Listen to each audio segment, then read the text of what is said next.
Bienvenidos una vez más a su programa Perspectivas. Les saluda Gaby Peroso. En el día de hoy vamos a conversar con Asdrúbal Oliveros. Él es economista y director de Ecoanalítica. Muchísimas gracias por estar aquí. No, a ti, Gaby, por la invitación. Muy complacido de estar en tu programa y conversar contigo. Sí, Asdrúbal, quería en primer lugar que analizáramos un poco cómo podría cerrar este año 2024 en el tema cambiario, inflación, en qué punto específico se encuentra la economía venezolana. Fíjate, desde la perspectiva de los números macro, que son números promedios y que muchas veces esconden realidades más específicas, Venezuela este año ha tenido un buen desempeño, una economía que va a cerrar con un crecimiento en torno a 5%, el consumo privado va a cerrar más o menos con un crecimiento de 6%, la producción petrolera se acerca al millón de barriles, es un aumento de más o menos unos 130.000 barriles con respecto al año pasado. La recaudación tributaria está en niveles récord. También los ingresos petroleros están en un máximo desde el año 2020 y la inflación va a cerrar en torno a un 40%, que es la más baja de los últimos 15 años. Entonces, fíjate que a nivel de los grandes números, obviamente el desempeño de este año es positivo, solamente que muchos de esos números, el reflejo en la gente es muy desigual, porque no todo el mundo se beneficia de la misma manera. El crecimiento está focalizado en pocos sectores, el consumo también, no toda la población tiene acceso a los bienes o acceder a la mayoría de los bienes, y la reducción de la inflación también se ha hecho sobre la base de restringir mucho los ingresos de los empleados del sector público. Entonces, por eso también hay otras realidades más allá de estos números, pero efectivamente, desde la perspectiva macroeconómica, es un año que no se pinta tan negativo este 2024. Ahora, tomando en cuenta entonces los beneficios, ¿qué sectores crees tú que pudieron aprovechar un poco este balance, no digamos positivo, pero sí mejor que el año 2023? ¿Quiénes han resultado beneficiados de todo esto? Mira, bueno, hablemoslo, vamos a dividirlo en dos, el sector petrolero y el no petrolero. Empecemos por el no petrolero. Obviamente hay sector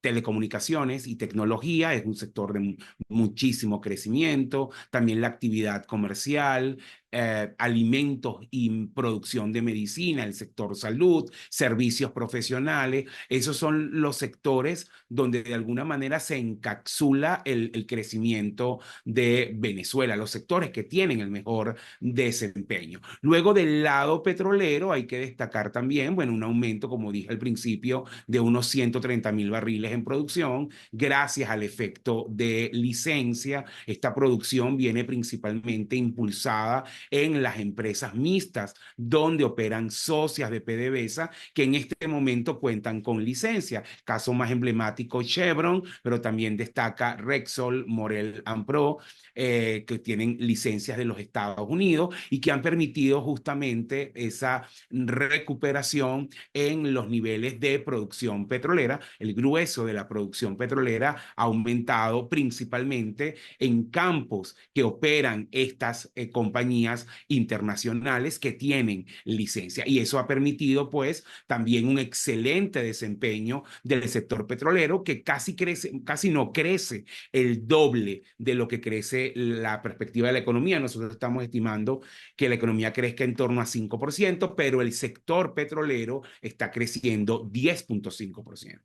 Ahora, siempre hay una preocupación fundamental entre lo que sería esa economía, una inflación más baja para los venezolanos y el tema de presionar a Nicolás Maduro.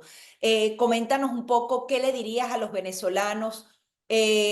Ahora hay más 130.000 barriles de petróleo en el mercado que antes Nicolás Maduro no tenía. ¿Cómo se explica la distribución de ese dinero y cómo entender No, entonces? es bien importante tu pregunta, Gaby, porque fíjate, hay una idea de que ese incremento en producción y ese ingreso que viene de las licencias, hablemos específicamente de eso, va directo al gobierno y no es del todo así. Las licencias son bastante específicas y limitan el acceso al gobierno de Maduro a estos recursos. Entonces, ¿cómo funciona el proceso? Estas compañías tienen el mandato de comercializar el crudo que se produce, son las que lo venden, me refiero a Chevron, Repsol, Maurel & Pro, ellas venden el crudo, reciben los dólares, los petrodólares, con esos dólares se divide en dos. Una parte se quedan, el gobierno les debe dinero, entonces es parte del pago de la deuda, pero también otra parte va a capital de trabajo, lo reinviertes en los campos para que aumente la producción. ¿Por qué aumentó la producción en 130.000 barriles? Porque hubo recursos que se destinaron a la reinversión. Esos 130.000 barriles no vinieron de la nada, es decir, se tuvieron que reinvertir capitales, se tuvieron que reinvertir recursos para que la producción aumentara. Esos recursos salieron del propio flujo petrolero, ¿entiendes? Como no se le entregó al gobierno, se reinvirtieron en los campos y ahora los campos producen más. Entonces, ese es un efecto. Luego, la otra porción, que es más o menos la mitad, va al mercado cambiario, va a los bancos lo venden a empresas privadas del gobierno, no son empresas públicas, no es gobierno, son empresas privadas, principalmente del sector alimentos, del sector de medicina, del sector servicios, que demandan dólares. Entonces también esa oferta de dólares o esas divisas se convierten en ofertas para el sector privado para financiar importaciones. Entonces fíjate que en toda esta ecuación que yo te he descrito muy brevemente, no entra el gobierno a disponer de fondos. Los fondos o bien tienen, digamos, tres destinos. Uno, pagar deuda de las petroleras. Dos, reinvertir en los campos. Y tres, financiamiento de importaciones. Ninguno de esos destinos está involucrado el gobierno directamente. Entonces, es un punto, digamos, bien importante de las licencias que es totalmente diferente al petróleo que vende Maduro en Asia o que vende el gobierno en Asia, que es un petróleo que se vende obviamente en el mercado negro a través de intermediarios, hay muchísimo descuento, pero también hay mucha opacidad de cómo se maneja ese dinero, se recibe principalmente en efectivo o en criptomonedas y no tenemos idea de cómo se gasta, cómo se reinvierte, a quién se le asignan esas divisas. Entonces hay dos mecanismos muy diferentes. El que está bajo licencia tiene un elemento de control muy importante y tiene estos tres destinos claramente definidos de a dónde tienen que ir los recursos, mientras que lo que maneja directamente PDVSA, el destino no es nada claro y bueno, bueno, es opaco totalmente.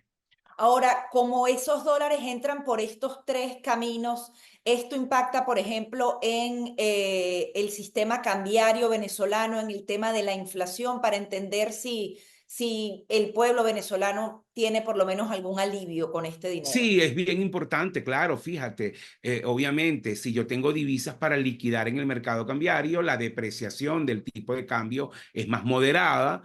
De hecho, este año tenemos una devaluación que es mucho más baja que la que tuvimos el año pasado y eso influye obviamente en los niveles de inflación. La baja de inflación que comentaba al principio de esta entrevista, es inflación de alrededor de 40%. Fíjate que el año pasado cerramos con una inflación de casi 170%, es decir, que aquí estamos en apenas este año menos de la cuarta parte de lo que fue la inflación del año pasado y en gran parte tiene que ver con estos dólares que se liquidaron en el mercado cambiario, que le permitieron a empresas venezolanas comprar divisas para traer importación de insumos, de materias primas para la producción en Venezuela, porque mucha de estos dólares no son para importación de bienes terminados, sino que son para importación de insumos y materias primas de la empresa, sobre todo la empresa agroalimentaria y la empresa de producción de medicamentos que operan en Venezuela, ¿no? Entonces, también es importante destacar, Gaby, que esos dólares que vienen de la venta de petróleo bajo licencia y que se vende a empresas del sector privado, pasan por un control muy riguroso de compliance, porque son dólares que están en la banca, no son dólares en efectivo, la banca lo tiene que transferir a las cuentas de estas empresas y estas empresas pues tienen que tener un historial extremadamente limpio, transparente, de altísima credibilidad, porque tú sabes que también por el tema de sanciones, por el tema de, digamos, la opacidad que tiene nuestra economía, lamentablemente, las operaciones están bajo la lupa, todo lo que son los mecanismos de la corresponsabilidad de los bancos. Entonces, no es tampoco a cualquier empresa que se le puede vender estas divisas. Si estas empresas no pasan el filtro de los bancos, de los oficiales de cumplimiento, como se conoce a estos funcionarios, no pueden realizarse las transferencias. Entonces son empresas, tienen que ser empresas muy reconocidas, muy respetadas, que obviamente tienen cuentas en el exterior y que pueden recibir estas transferencias y estos dólares para pagarle a sus proveedores. Ha cambiado el gobierno de Estados Unidos. Acaban de aprobar una ley denominada la Ley Bolívar que podría complementar las sanciones hacia Venezuela. Y entre las personas que introdujeron esta ley, que ya tiene bastante tiempo circulando dentro del Congreso de Estados Unidos, está uno de los asesores principales de Donald Trump. En líneas generales, ¿cómo ves? ¿Cómo crees que va a abordar este tema el presidente Donald Trump? Fíjate, Gaby, creo que hay un factor de muchísima incertidumbre, ¿no? Porque al final, bueno, ahorita más o menos hay, nosotros calculamos unas 43 licencias operando en Venezuela. La gente habla de Chevron o Rexol, pero en realidad son muchas licencias. Insisto, estamos hablando de 42, 43. Así que el margen de maniobra o la capacidad de actuar del nuevo gobierno es amplia, es decir, no necesariamente tiene que llegar y eliminar las 43 licencias, puede empezar con una u otra, ¿no? Y habrá que ver cómo va el tema de la negociación. Pero más allá de eso, lo que me gustaría destacar es la fragilidad que tiene hoy la economía venezolana. Es una economía muy frágil. Fíjate que yo te acabo de describir en el segmento anterior unas perspectivas para este 2024 que fueron positivas. Y la pregunta en economía es, bueno, no es lo que logres en un año, sino lo que puedas lograr sostenidamente. ¿Y cómo se ve entonces el 2025? Bueno, depende. No es lo mismo el país con el status quo actual, es decir, con estas licencias, la perspectiva económica es totalmente diferente a un país nuevamente bajo la dinámica de sanciones. Entonces, con la dinámica de sanciones cambia totalmente el panorama. Y veamos los dos escenarios, esos dos escenarios extremos. Vámonos con el más negativo. Si tú vuelves otra vez, imaginemos que volvamos al escenario de máxima presión de Trump, que fue la frase que él utilizó para describir la relación con Venezuela los años de su primer gobierno. Bueno, ese es un escenario donde nosotros visualizamos una caída de producción de 25%, producción petrolera, de contracción en los ingresos en dólares en torno a 50% y la economía se puede contraer entre -2 y a lo sumo 0% de crecimiento. Fíjate que es un escenario muy negativo, los niveles de inflación se pueden hasta triplicar, los niveles que podían cerrar este año con un efecto muy adverso sobre población vulnerable. Entonces, ese es un país, fíjate que es totalmente diferente al que yo te describí en el segmento anterior. No puede mantener su ritmo de crecimiento porque somos una economía muy frágil, además con profundos problemas estructurales. Luego vámonos al otro escenario, un escenario más de status quo o incluso de negociación que permita que Venezuela resuelva de fondo su problema político, ¿no? Y ojalá se pueda abrir ese mecanismo de negociación, no solamente entre el gobierno venezolano y el de Estados Unidos, sino también con los grupos de oposición. En ese escenario donde tú podrías decir, bueno, imagínate que se mantienen las licencias, bueno, la economía puede crecer, estamos calculando alrededor de 3%, un poco menos que este año, pero mantiene ritmo de crecimiento. La producción petrolera promedio se mantendría en 1.050.000 barriles, los ingresos por exportación petrolera pudieran aumentar 16% y digamos que los niveles de inflación se mantendrían más o menos entre el 40 y el 50%. Entonces, son dos escenarios totalmente diferentes. Si no logramos una solución política y si la administración americana viene con una visual de presión vía sanciones, el efecto sobre la economía es muy, muy adverso, ¿no?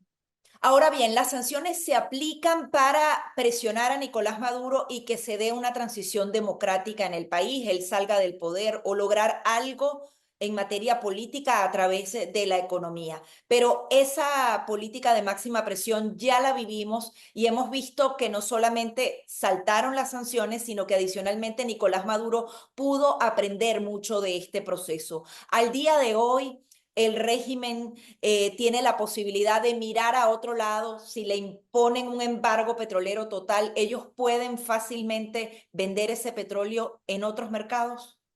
Fíjate, efectivamente, ¿no? Al final el gobierno venezolano lo que se mantiene claramente en sus principios de mantenerse en el poder y lo que hace es, bueno, bypassear o intentar neutralizar el efecto de las sanciones, ¿no? Y lo que hemos visto en el pasado, y creo que en esta oportunidad no ha de ser muy diferente, es que el gobierno se volca hacia el mercado informal, hacia el mercado negro, y coloca todo el crudo que produce en este mercado, donde, como dije en el segmento anterior, el cobro se hace en efectivo, se hace a través de criptoactivos, con múltiples intermediarios, y donde no tenemos ningún tipo de control sobre esos recursos. Entonces, fíjate, al final es paradójico, porque tú hoy, con las licencias, creyendo que le das oxígeno a Maduro, ¿no? Porque mucha gente piensa que las licencias dan oxígeno. Tú tienes hoy esa porción de las licencias, estamos hablando alrededor de unos 300, en términos de producción, de unos 300.000 barriles. Esos 300.000 barriles se venden en mercado formal, van hacia las tres vías que describimos. ¿Verdad? Y el resto, los otros 500.000 que vende Maduro, los vende en el mercado negro. En el escenario que tú estás, que estamos describiendo, estaríamos hablando que el gobierno vendería lo que produce el año que viene, que calculamos en un escenario como el que tú describiste, serán alrededor de unos 700.000 barriles. Todos esos barriles los va a vender en el mercado negro.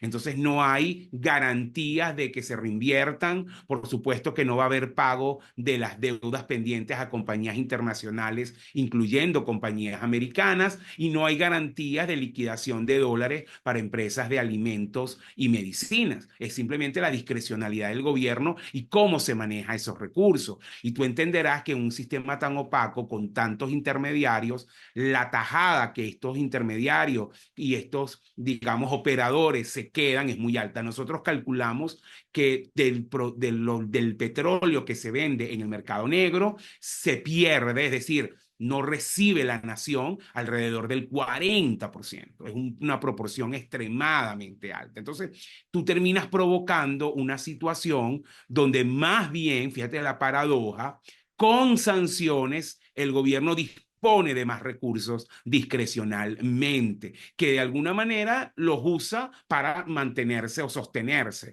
en el poder. Por eso es que creo que tiene que rediseñarse otros mecanismos, donde tú, por ejemplo, lo que tú puedes buscar a lo mejor con las licencias es lograr que esos fondos vayan directamente a impactar sectores claves de la economía, tal como alimento, medicina, temas humanitarios, temas de servicios públicos. Eso se puede hacer.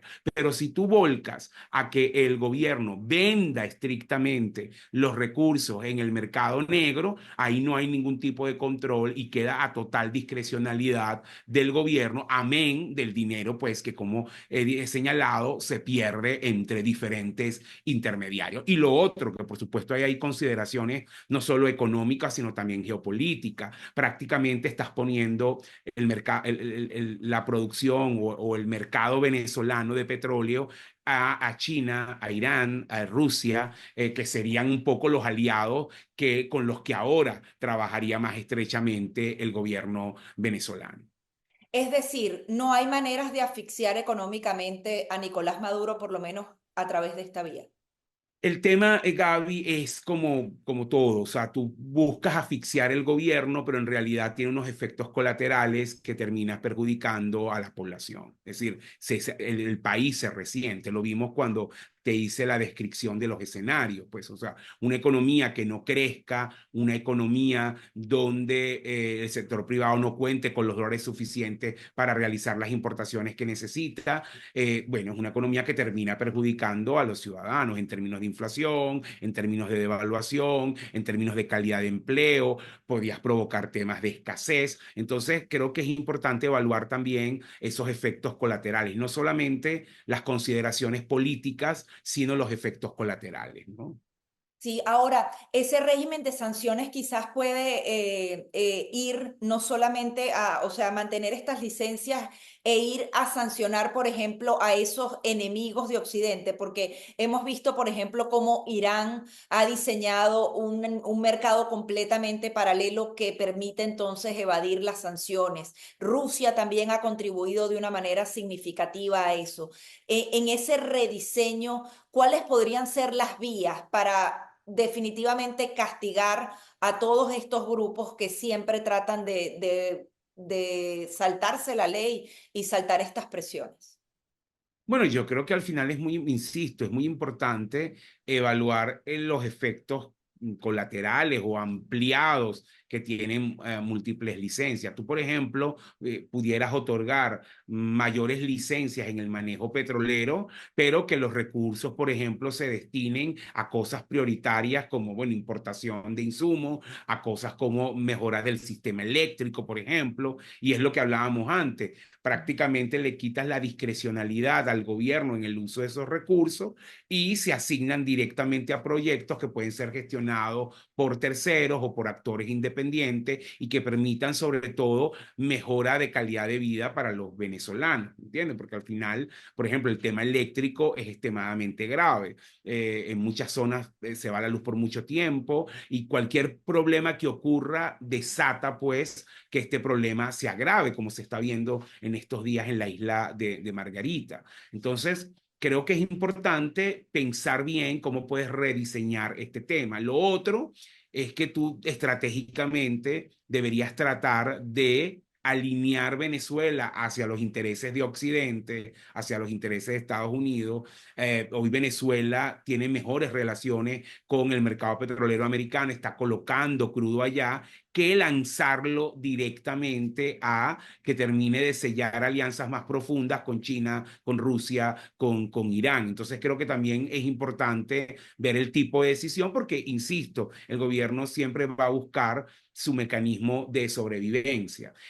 También es importante destacar que estos países, como tú muy bien lo has descrito, están trabajando, es lento, no lo vas a lograr a la noche a la mañana, pero están trabajando en generar un sistema alternativo que los haga menos dependientes del dólar. Porque uno de los temas que hace que las sanciones sean tan fuertes es que el sistema global está montado sobre el dólar. El grueso de las transacciones comerciales se hacen en dólares, las transferencias se hacen principalmente en dólares, y la interconexión es clave y por lo tanto la presencia del mercado americano, el principal mercado de valores del mundo es el mercado americano, los bancos centrales tienen buena parte de sus reservas también en la divisa dólar, entonces esa dependencia del mundo al dólar hace que el efecto de las sanciones sea más duro, porque por ejemplo hoy el gobierno venezolano no dispone de cuentas internacionales para recibir los pagos por petróleo. Por eso es que los tiene que vender, como describí antes, en el mercado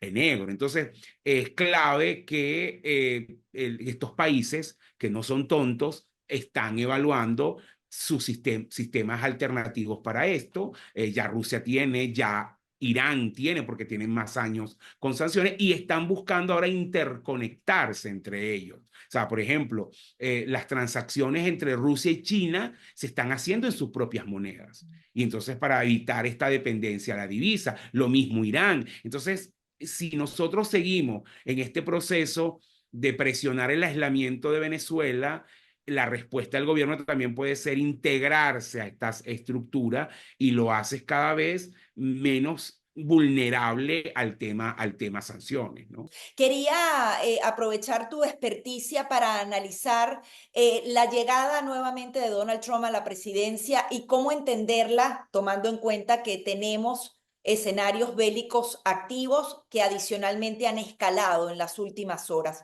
Esto cambia un poco la realidad de esas sanciones. Estados Unidos, por lo menos la administración Biden, incluso fue a hablar con Nicolás Maduro luego de que se desató el conflicto en Ucrania. ¿Esto también podría hacer tomar decisiones distintas a ese escenario de máxima presión?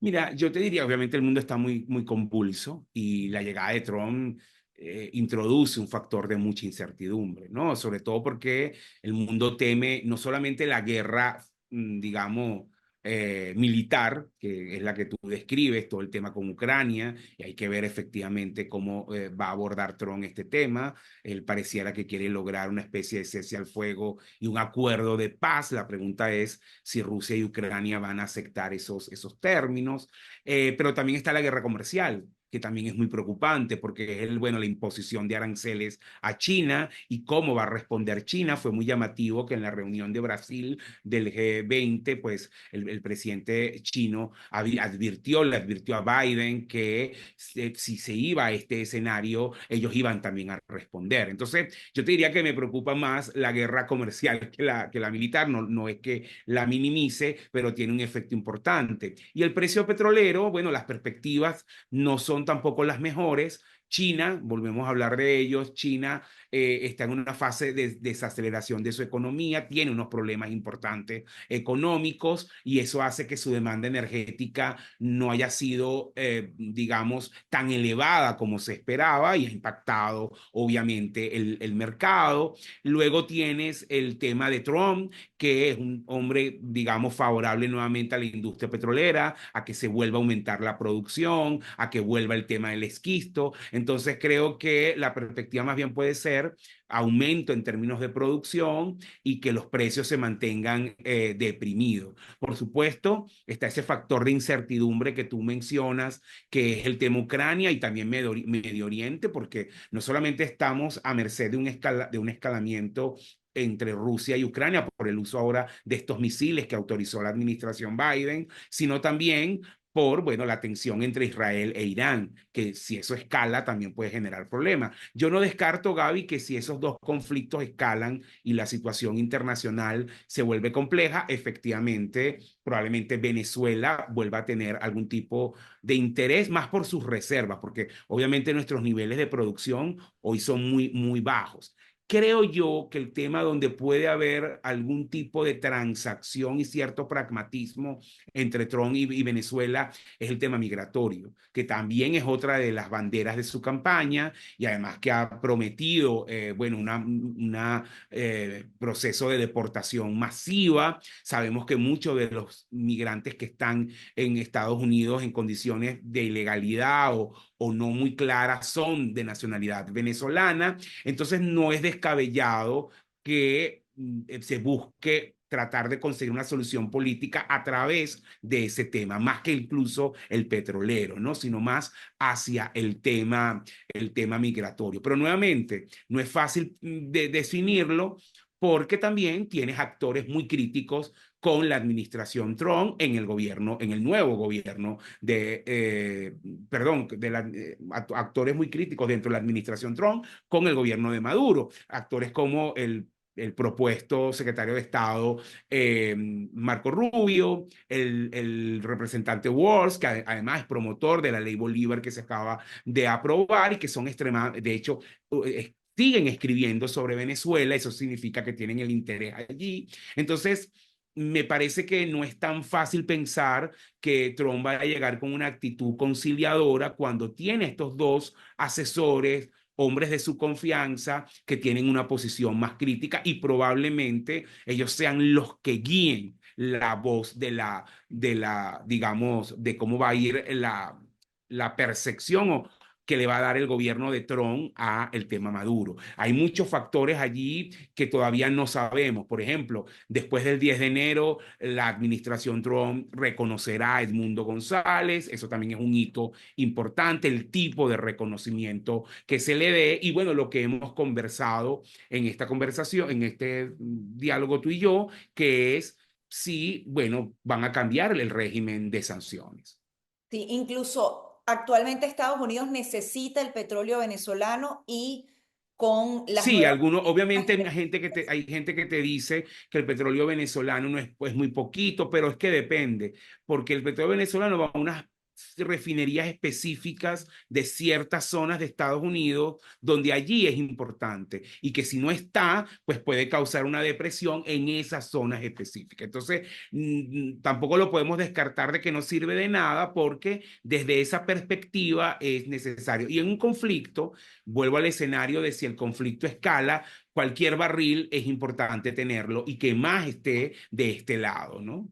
Ahora, a largo plazo, si esas políticas energéticas que va a impulsar Donald Trump son tan efectivas y tan rápidas en aplicación, podrían dejar de querer el petróleo venezolano. Eso también puede ser un escenario en donde sencillamente ya ni siquiera se trate de sanciones, sino que ya Estados Unidos no quiera comprar. Sí, eso es muy buena pregunta, Gaby, porque efectivamente nosotros, bueno, el mundo está en una transición energética, guste o no, y está yendo hacia energías más limpias, hacia energías que sean más amigables con el medio ambiente, porque los efectos del cambio climático son significativos. Fíjate lo que ocurrió, por ejemplo, en España y las olas de calor en los veranos. Entonces creo que hay una conciencia de más sostenibilidad ambiental y eso lo saben las petroleras. Lamentablemente Venezuela tiene un petróleo que todavía es muy contaminante. Entonces es un factor importante que a nosotros nos hace vulnerables.